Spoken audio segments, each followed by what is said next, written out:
नमस्कार दोस्तों।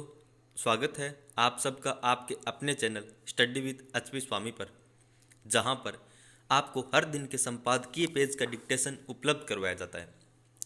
दोस्तों, आज का यह डिक्टेशन 80 शब्द प्रति मिनट रहेगा, जो स्टार्ट होगा 5 सेकंड बाद।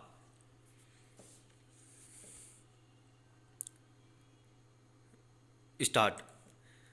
पश्चिम बंगाल में राजनीतिक हिंसा और खास तौर पर चुनावों के पहले या उसके दौरान इस तरह की घटनाएं कोई नई बात नहीं है, लेकिन विडंबना है कि ऐसा लगातार चलते रहने और इस पर तीखे सवाल उठने के बावजूद वहाँ न तो सरकार की ओर से ऐसी ठोस कार्रवाई होती है, न राजनीतिक दलों को अपने कार्यकर्ताओं को ऐसा प्रशिक्षण देना जरूरी लगता है ताकि राजनीतिक गतिविधियों या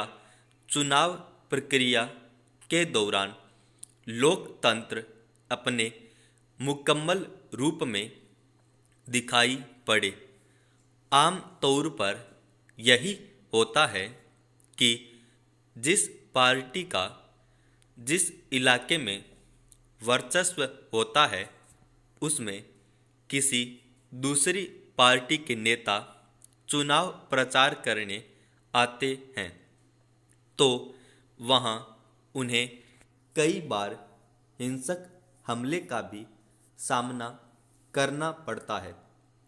फिलहाल वहाँ अगले विधानसभा चुनावों के मद्देनज़र सभी मुख्य पार्टियों ने अनौपचारिक तौर पर जनता के बीच समर्थन जुटाने की प्रक्रिया की शुरुआत कर दी है। इस क्रम में गुरुवार को राज्य के दौरे के दूसरे दिन भाजपा अध्यक्ष जेपी नड्डा डायमंड हार्बर इलाके में जा रहे थे, जहां रास्ते में कुछ लोगों ने उनके काफिले को काला झंडा दिखाने और रोकने की कोशिश की और पत्थरबाजी भी की। भाजपा ने इस हमले के लिए तृणमूल कांग्रेस के कार्यकर्ताओं पर आरोप लगाया है। गनीमत है कि सुरक्षा एजेंसियों ने नेताओं को सुरक्षित बाहर निकाल लिया। अब इस घटना के बाद स्वाभाविक रूप से आरोप प्रत्यारोप सामने आ रहे हैं और तृणमूल कांग्रेस ने इन आरोपों को झूठा बताया है। पुलिस की ओर से इस मामले की जांच कराने की बात कही गई है, लेकिन सवाल है कि इस तरह की हिंसा की आशंकाओं के बावजूद पुलिस महकमा नेताओं की रैलियों के दौरान सुरक्षा व्यवस्था के मोर्चे पर क्या करता रहता है। अगर पुलिस की मौजूदगी के बावजूद कुछ लोग पत्थरबाजी कर देते हैं या किसी अन्य तरीके से हिंसा करने की कोशिश करते हैं, तो क्या इसका मतलब यह है कि अराजक तत्वों को काबू में रखना उसके वश में नहीं रह गया है?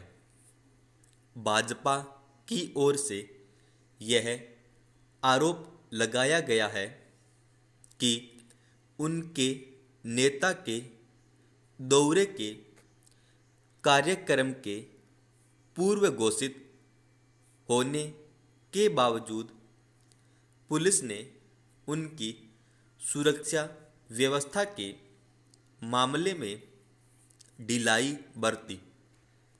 हैरानी की बात यह भी है कि भाजपा अध्यक्ष जेपी नड्डा को जेड स्तर की सुरक्षा व्यवस्था हासिल है और इसे सबसे उच्चतम सुरक्षा दीवार के रूप में देखा जाता है।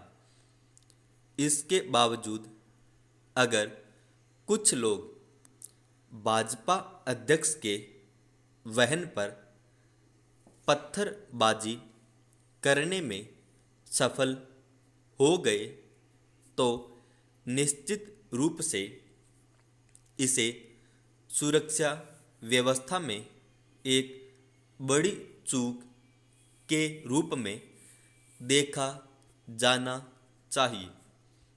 यह किसी से छिपा नहीं है कि पश्चिम बंगाल में पंचायत या स्थानीय इकाइयों से लेकर विधानसभा या फिर लोकसभा चुनावों के दौरान हिंसा एक प्रत्यक्ष चरित्र के रूप में मौजूद रहा है। पिछले 4-5 दशक इस बात के गवाह रहे हैं कि अलग अलग पार्टियों के समर्थक अपने प्रभावी क्षेत्र में दूसरी पार्टियों के समर्थकों और नेताओं का लोकतांत्रिक तरीके से विरोध करने के बजाय अक्सर हिंसा पर उतारू होते रहे हैं। ताज़ा घटना में भाजपा के नेताओं पर हमला होने की खबर आई है तो यह सिर्फ इस तरह के वाकयों की एक कड़ी भर है। सरकार को इस बात की भी फिक्र नहीं लगती है कि अगर उसके शासन के दौरान हिंसा और हमले ऐसी प्रवृत्ति खुलकर सामने आती है तो उसकी उपयोगिता और क्षमता को किस तरह आंका जाएगा, यह ध्यान रखने की जरूरत है।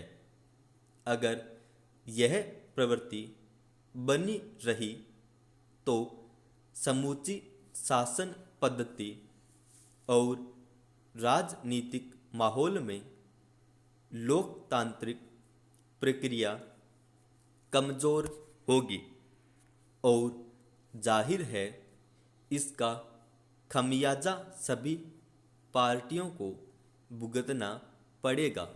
समाप्त।